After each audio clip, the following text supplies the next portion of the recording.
Hello students, I hope you all are fine and doing good at home. As you can see on your screen, our today's topic is adjectives. Yes, first of all, I will try to correct your pronunciation. It's adjective. D is silent. Before understanding adjective, you need to be familiar with noun and pronoun. So I recommend you to press the I button and watch that video first. If you are a new viewer, please subscribe this channel and turn the bell icon on so you will never miss any future update. Let's start today's topic.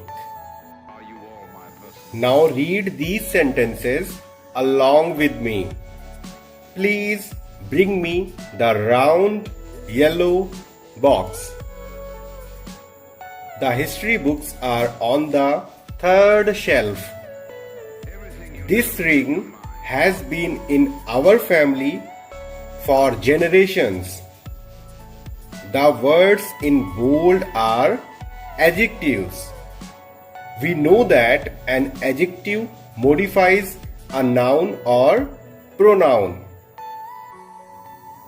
An adjective can help us in expressing physical or other qualities like tall, square, perceptions, attitudes or opinions like smart, angry, degree or extent like full, incomplete, frequency like daily, yearly,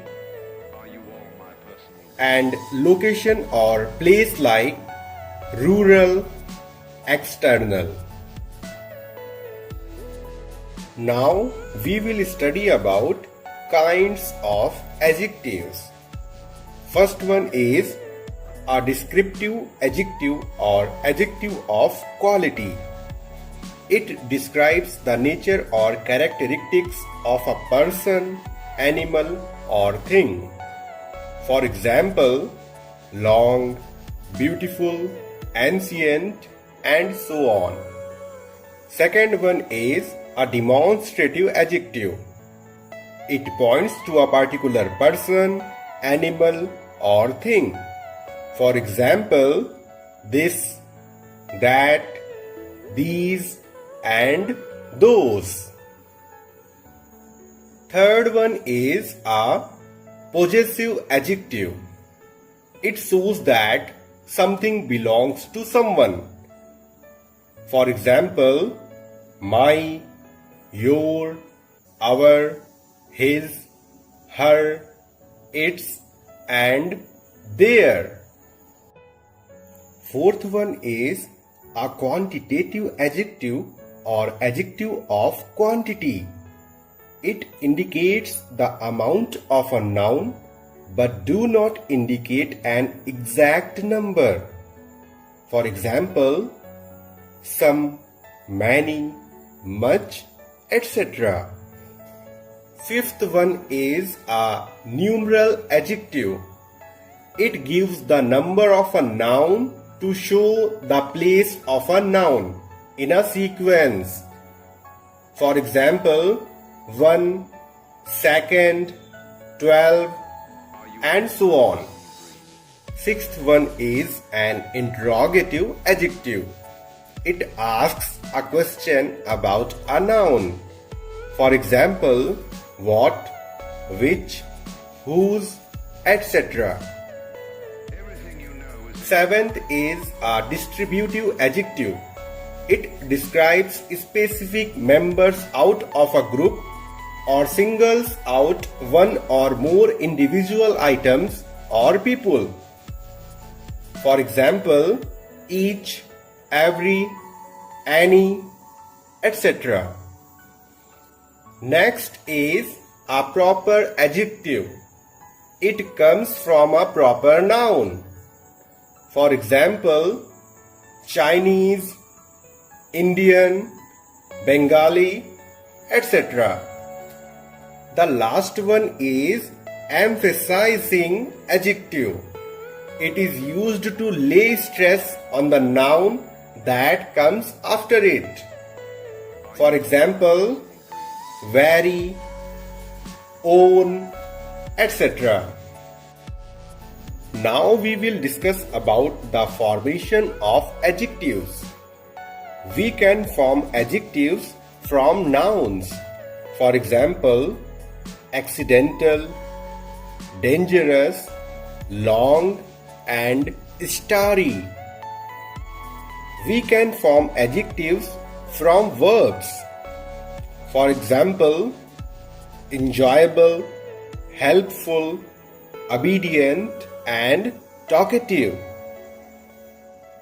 We can also form adjectives from other adjectives. For example, comical, corrective, elderly, and reddish.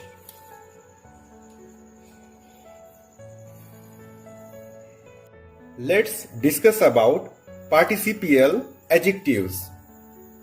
Read these phrases along with me. A ringing sound, a broken glass.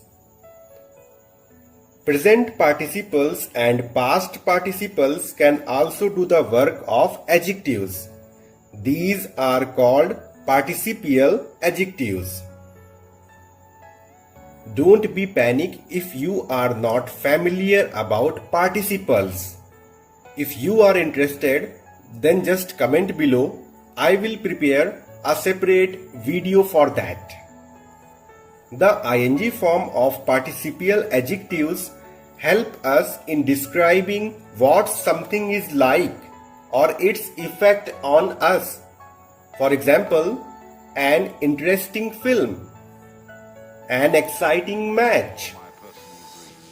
The ed forms of participial adjectives help us describing how we feel about something or the state of our feelings. For example, a talented man, an abandoned house. It means a neglected or rejected house. The words in bold are examples of participial adjectives. Now we will discuss about the order of adjectives. It's very important for all the competitive exams. Here we will learn the arrangement of adjectives in a sentence. When two or more adjectives are used before a noun, they are placed in a particular order. It means we have a rule of their order. You can see the order is given below and the word of left side has higher priority. So the order is number, opinion, size, quality, age, shape, color, origin, material, and purpose. When we use two adjectives of the same category, the shorter of the two comes first. For example, tall, strong, boy. Don't think about the height of the boy. Count the letters. Tall has 4 letters and strong has 6 letters. That's why we are using tall before strong. We should try not to use too many adjectives in a sentence in order to keep our writing simple and appealing or attractive. By the end of this video, I hope your all the doubts related with adjectives are cleared now. Please subscribe this channel and share this video because it's very beneficial for all the students. Thanks for watching.